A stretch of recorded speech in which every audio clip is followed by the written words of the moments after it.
For the first time in a long time, the Angels win a series, actually take 3 of 4 this weekend.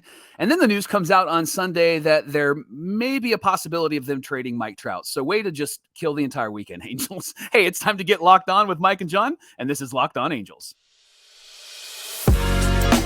You are Locked On Angels, your daily Los Angeles Angels podcast. Part of the Locked On Podcast Network, your team every day. Thanks for making Locked On Angels your first listen of the day. You can find us anywhere you get your podcasts, including Apple Podcasts, Spotify, and SiriusXM by searching Locked On Angels. And the best way to help us out is by giving us a rate and a review. And those watching on YouTube, make sure that you're subscribed and click that bell to be notified every time a new episode drops. And today's show is brought to you by Game Time. You can download the Game Time app, create an account, and use our promo code LOCKEDONMLB for $20 off your first purchase. Last-minute tickets, lowest prices, guaranteed. Thank you for being here for this episode of Locked On Angels, where it's your team every day. You've got the Fridge Brothers here with you, a.k.a. the Super Halo Bros. My name is John, and that's my brother Mike. And my name is Mike, and that's my brother John. Hey, friends, we just want to acknowledge today is a day of remembrance. Of course, I'm talking about 9/11, and we all know where we were when that fateful day happened. And so Mike and I just wanted to take a moment to just honor those who lost their lives that day and the families that it affected. And if you're one of those people, we are so grateful for you being here and spending the day with us.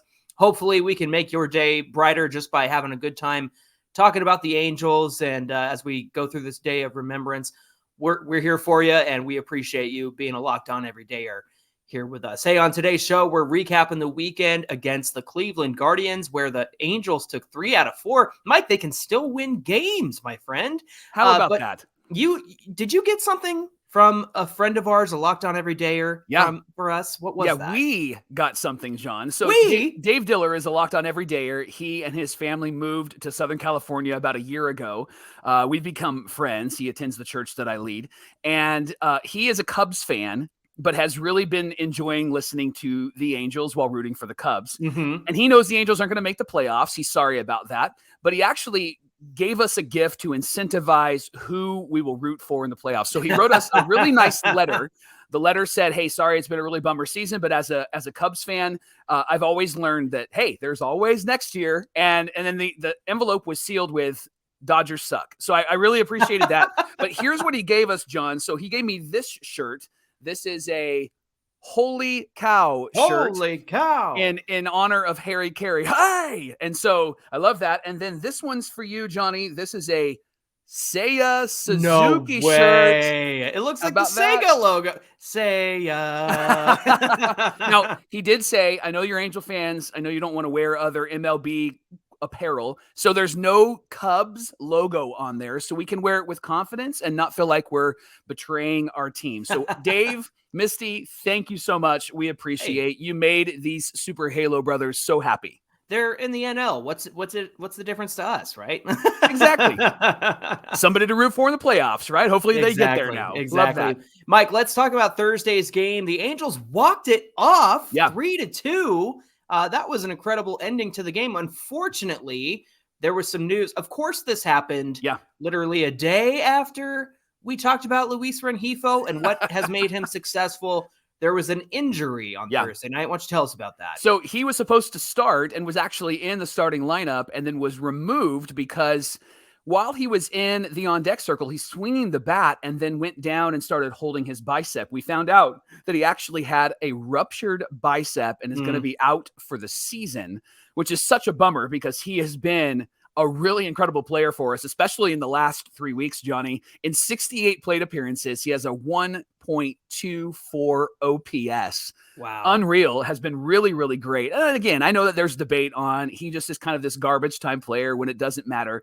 But as we pointed out on that episode, and if you haven't heard it yet or watched it yet, check out the episode on Luis Rengifo, because we talked about how his consistent playing time actually helps him to be better. It might be a factor in next season as well. So yeah, I definitely encourage you guys to go and check out that episode, whether you're on YouTube or the audio side. I believe it was last Thursday was when we talked about Luis Rengifo and just what he's been doing well and why he's been doing it well. You always got to look for what's behind what's going on. And I know it's easy to say, well, the Angels aren't in it. There's no pressure, things like that.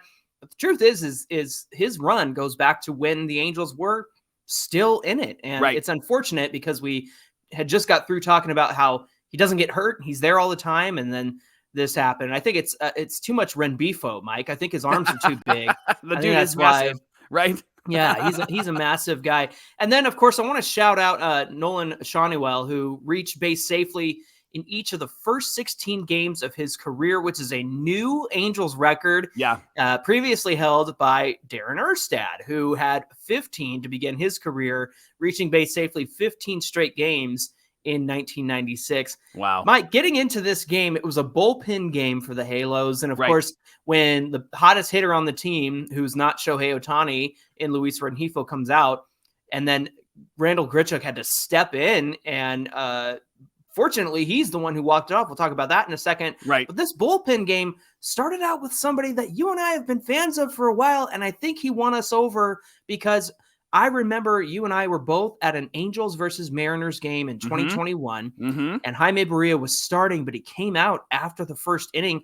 Jonathan Diaz pitched the rest of the way and was lights out that game, and he actually started this one. He went an inning and 2/3, gave up 2 hits.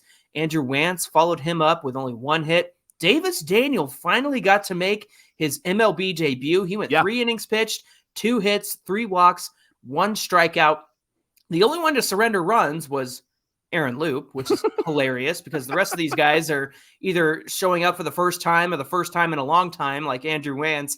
Jose Marte pitched an inning. Jose Soriano pitched an inning. But it all came down to the Halos offense, which when you think about this team, you're kind of wondering, where's the offense going to come from? There are many lineups this weekend that we always look back on a year from now and be like, oh my gosh, remember when the Angels ran out that lineup? But then sometimes those are always the lineups that score like 12 runs somehow. Right. This wasn't the case here. However, they did win this one 3-2 in a walk-off. And the first run came from Brett Phillips, didn't it? Right. Yeah, because that makes sense, right? Right. Brett Phillips actually had an RBI single. I'm glad he's back, by the way. I love his energy, by the way. Yeah. I mean, let him go, right? So Trey Cabbage was on second base. He actually was going to be held at third base, and he ran through the stop sign. And I just put in our notes, Johnny, because I wrote it down when I was watching the game. Bill Hasselman has had a really tough year at third base. Yeah. Like he has just not been great for the runners. And it would have been a no-run inning for the Angels because the next batter did get out and they wouldn't have had that run. And that run actually mattered because in the bottom of the ninth, Kyron Paris comes up against Clase from the Guardians, who's a fantastic closer, and he had an RBI single that actually tied the game. He actually had 2 stolen bases as well in this game. So that's incredible. And then Randall Grichuk, who wasn't supposed to be in this game, comes up with the bases loaded. And it was interesting. The ball that was pitched to him was high, almost out of the strike zone. And it reminded me of where Estevez was getting really hit hard when he was really struggling. And so when the ball came in and he swung at it and hit a line drive, I was like, hey, it's kind of nice to be on this side of it, right? And got an RBI, run scores, walks it off, and it snapped a 6-game losing streak, Johnny. That was one of the games that we desperately needed. In fact, one of our Locked On Everydayers said to us on our show on Friday, because we did the Fan Mail Friday and then we saved the game for today. They said, you know, I think that this calls for an emergency pod because we finally got a win. We got a win. Yeah. So it was a fun game to watch. It was a fun game to experience. And it was great to see the young guys come through. You mentioned Schanuel and then to see Grichuk come through. Bummer about Luis Rengifo. He did say, though, that he will be back by spring training. And he thinks by December we'll be back to baseball activities. So that is really good news. But man, when people say that the Angels are cursed, it's not a joke anymore, Johnny. No. It really feels legitimate, doesn't it? Especially with somebody who's been so consistent and has played, you know, nearly every day that he's been there. I know that we talked about the fact that he didn't start a lot toward the beginning of the season, and then as he's ramped up his play through June, July, and August, he's just shown up, Mike, and I'm ready to give him a chance. I feel like Rengifo has been a frustrating player in the past because he has been inconsistent.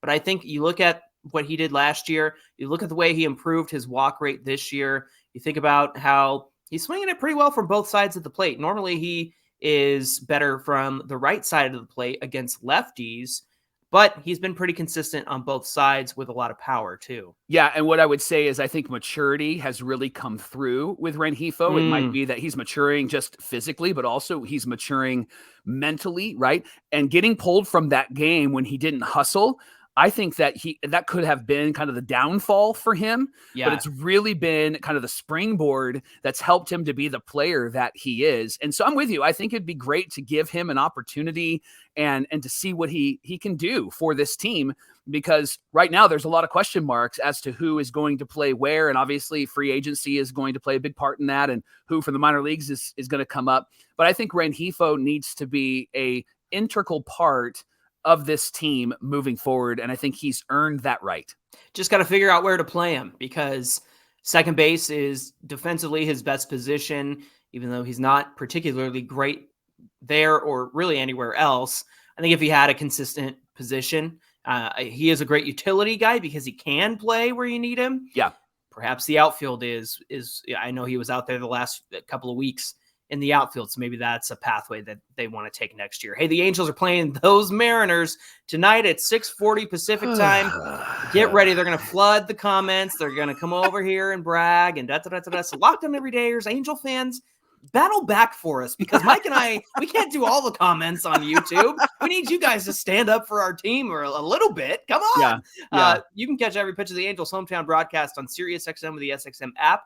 Just search Angels. Coming up on Locked On Angels, there's a lot of talk about Mike Trout this weekend. A big if he wanted off this team, the Angels would be considerable of that. That convo came up on Sunday. We're going to talk about what we believe the Halos should do if that situation arises. We'll talk about that coming right up. Locked On Angels is brought to you by the Game Time app. With the Game Time app, buying tickets is fast and easy. They've got deals on tickets right up until the day of the event. You can get flash deals on football, basketball, baseball, comedy, theater, and even concerts. Johnny, you went and saw the Counting Crows and Dashboard last week, and you used the Game Time app to get your tickets, right? I did, and I'll be honest with you, including the fees and whatnot, $40, Mike. $40. Wow. For great seats that I got on Game Time. And one of the best concerts I've ever been to. I've seen Counting Crows a lot. Saw Dashboard Confessional for the first time in that joint concert. But man, you got to use Game Time for all your needs, because it's more than just sports events. It's concerts and theater and all that stuff. So take advantage of that. Was your hair everywhere at the concert? Screaming infidelities, baby. Taking its wear. Listen, on the Game Time app, you can buy tickets in a matter of seconds, 2 taps and you're set. See the images of where you're going to sit so that you know what to expect, what it's going to look like. And then the tickets are sent directly to your phones. You're not digging through emails. And if you find tickets in the same section and row for less, Game Time will credit you 110% of the difference, which is really awesome. So grab tickets without all the stress with the Game Time app. Download it right now, create an account, use our promo code LOCKEDONMLB, and get $20 off your first purchase. Once again, download an account, use our code LOCKEDONMLB for $20 off your first purchase. Last minute tickets, lowest prices guaranteed. Thanks for making Locked On Angels your first listen of the day. Locked On Everydayers, we're here to break down each game against the Mariners as they start this series tonight up in Seattle, 6:40 Pacific time. You can catch every pitch of the Angels hometown broadcast on SiriusXM with the SXM app. All you got to do is search Angels. You know, last time we played them, we talked about how poorly the Angels played during that sweep where the Mariners swept the Halos. And there were Mariners fans who were upset that we didn't talk about how good the Mariners were. And I said, because this isn't Locked On Mariners. So it's there's a whole other show for that. Right. We're going to talk about what the Angels did and what the Angels did wrong in that series. And so if you're here looking for, Mariners talk, Locked On Mariners, they do a great job. It's not going to be positive Mariners here. Yeah. They do a great job catering to, the Pacific Northwest, the pacifier Northwest. Anyway, and let's move on, Mike. Friday's game was a loss. The Angels lost 6-3. They did bring up Jordan Adams from AAA. And then that game, they actually sent Davis Daniel back to AAA. He threw a lot of pitches. And so I get it. I think he did a great job on Thursday night. He threw a lot of pitches. So you're not going to be able to use him probably the next 2 or even 3 days just because of the pitches he threw. Griffin Canning in this one, it was a real bummer, Mike, because he had a decent start. He gave up a lot of hits, Right. He was really able to control what was happening in this one. Not a lot of strikeouts, though. I think that's what was missing for Griffin Canning, especially because we know that he has the capability to get the strikeouts. But 5 1/3 inning, 8 hits, 3 runs, 2 walks, and 3 strikeouts on 92 pitches. Mike, did you see the clip when Phil Nevin went to get Griffin Canning? How confused Griffin Canning was at the fact no, I missed that Phil Nevin was coming out to get.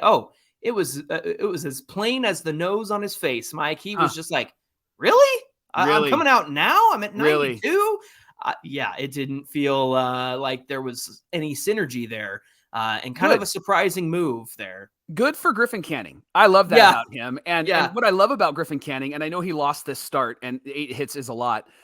Whenever you see Griffin Canning's line, he's never actually like completely blown up, right? I think there may have been maybe a start or two where it was not great, but overall this year, there's been a consistent like 5, 6, sometimes 7 innings, and he's given up 2, maybe 3 runs. He's struck out 7 to 9.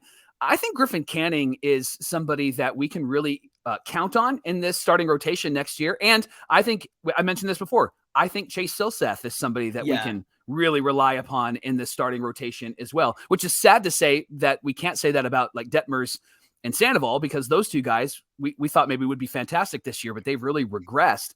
Griffin Canning is somebody that I'm excited about and excited to see what he can do. Now, the frustrating part about this game was then Colton Ingram came in and Colton couldn't find the strike zone and the fans were very vocal about the fact that he couldn't find the strike zone. He's not ready, Mike.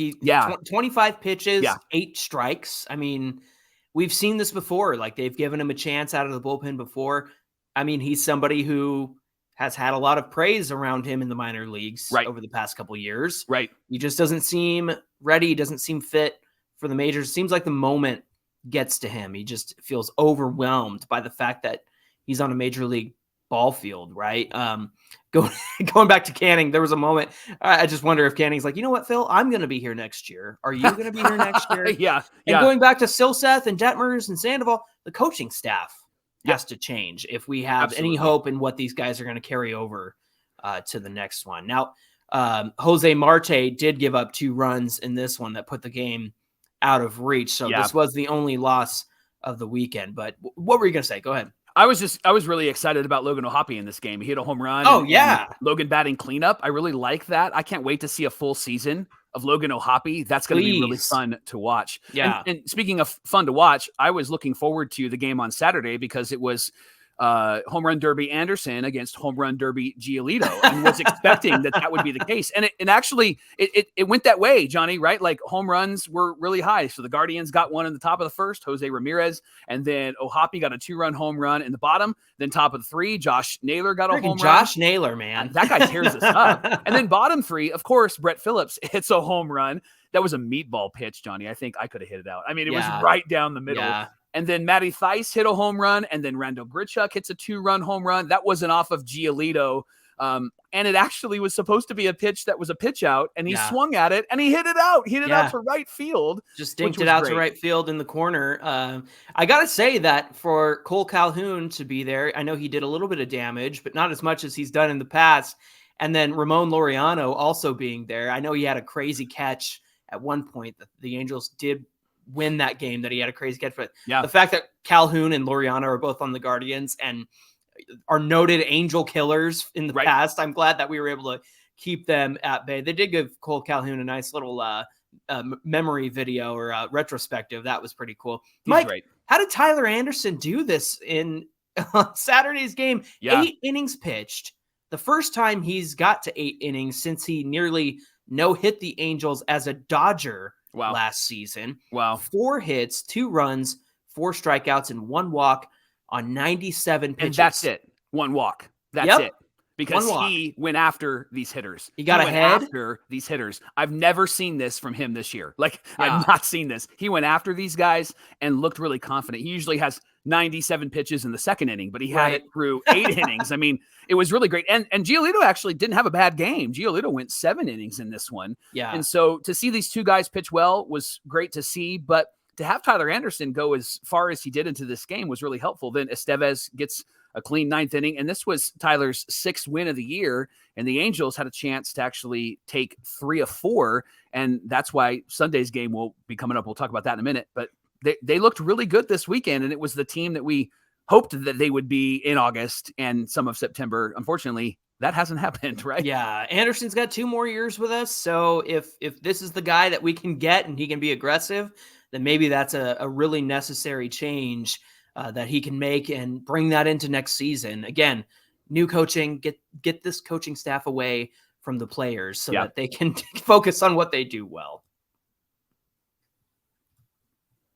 Locked On Angels is brought to you by Sleeper. You can swing for the fences on Sleeper picks, and you could win up to 100 times your money. All you have to do is choose 2 or more players that you like and decide if they're going to overperform or underperform in their stat categories. Get your picks right, you can win really big. And Sleeper, it works quickly too. Entries can be made in 30 seconds or less, and there are safe and fast withdrawals on all payouts. You can download the Sleeper app today, and when you do, use our promo code LOCKEDON at sign up, and you'll get up to a $100 match. You should check out Sleeper today. All right, getting into Sunday's game and a little bit of conversation about some news that came out. The Angels won this one 2-1. It was a very close game.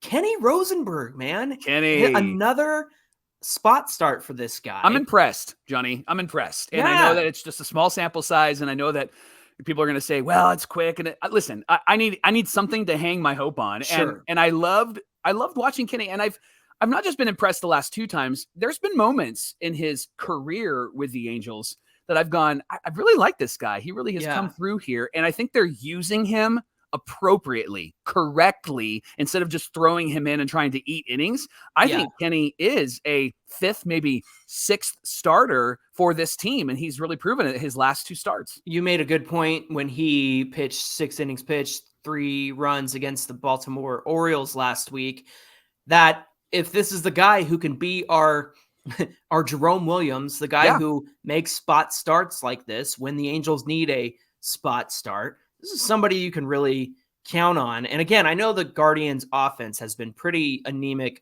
all season long, right? And of course, the way that they handle, Josh Naylor and Jose Ramirez, that's crucial to keeping the Guardians off the board. But to go 5 innings pitched, 6 hits, 1 run, 4 strikeouts on 86 pitches, man, I mean, that's all you can ask for out of a guy making a spot start. And then the bullpen, Mike, Andrew Wance, Ben Joyce is back, which is fantastic. Yep. Jimmy Herget had some human glitch curveballs in this one. And of course, Carlos Estevez closed it out, and his 2nd save in a row, he gets save number 30. But the big news, I mentioned it, Ben Joyce was back. Zach Neto was activated. He didn't start. Kyron Paris did. And he certainly had a great weekend as well. He did. Lots of really fun young players this weekend. One thing I thought was interesting, we got a glimpse of what next season could look like if the Angels are not able to get back Shohei Ohtani, because they made use of the DH spot. You saw Chad Wallach catching Sunday, and Logan O'Hoppe still in the lineup because he was able to DH. And, right. when it comes to Shohei Ohtani, of course, you got to give him the DH spot. You want that bat in there every day. But if there's a world where the Angels don't get Ohtani back, you'll be able to see this a little bit more often, the Angels taking advantage of that DH spot. Look, Joe Adell, great bat.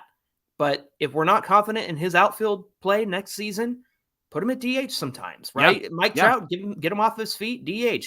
Rendon, who can't play third and sidearms everything and is always getting hurt, maybe he can bat in the DH spot. So there's some options there. Speaking of Trout, Mike, Bob Nightingale, of course, who likes to jinx everybody whenever he tweets about something. Yeah. He was tweeting about the Angels going for it. And so you can blame Bob Nightingale of USA Today for that.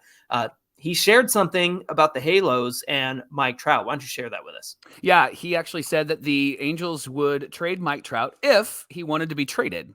Now, I take about 65% of what Bob says as truth. And so anybody that's listening or reading Bob. 65?